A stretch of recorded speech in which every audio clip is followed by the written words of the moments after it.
Despite continuing political instability, pressure from Iranian and US influence, and a resurgent ISIS presence, Iraq faces its most significant challenge elsewhere: climate change. The environment is increasingly becoming an issue for the country, with the future habitability of vast areas now in question. The Euphrates and Tigris Rivers are historically considered the lifelines of Iraq's fertile land. However, climate change and associated drought are wreaking havoc of unprecedented proportions. Agriculture remains the livelihood for most people across the country, but Iraqi farmers are increasingly faced with the frightening reality that water supplies are quickly drying up. The World Bank recently warned Iraq would be hit particularly hard by climate change, with a significant effect on the economy and employment. The country could suffer a 20% drop in water resources by 2050, with nearly one-third of the irrigated land in Iraq left parched.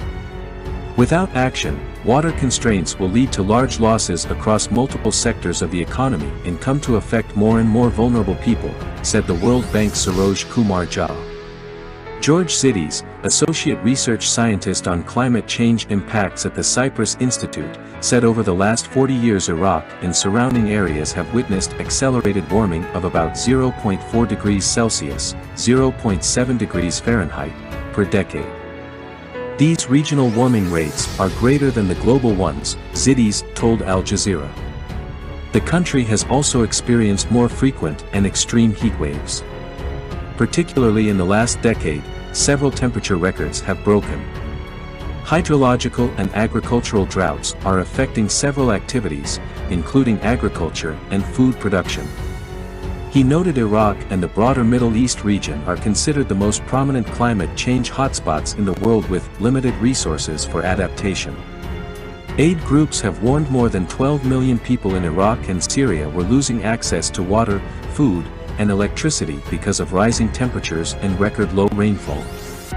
This provides further evidence of the Prophet Muhammad's prediction that at the end of the age the river Euphrates will dry up and mountains of gold will emerge. There are still many conflicting opinions about the Golden Mountain mentioned by the Prophet. Some think the Golden Mountain is just an illustration. The reality is that the water in the Euphrates River will be as valuable as gold. Because from the past until now the water of the Euphrates River has been the source of life for many people in Iraq, Syria and Turkey. Given the fact that climate change is very fast and the Euphrates River continues to dry up, maybe in the future the Iraqi government will buy water with oil.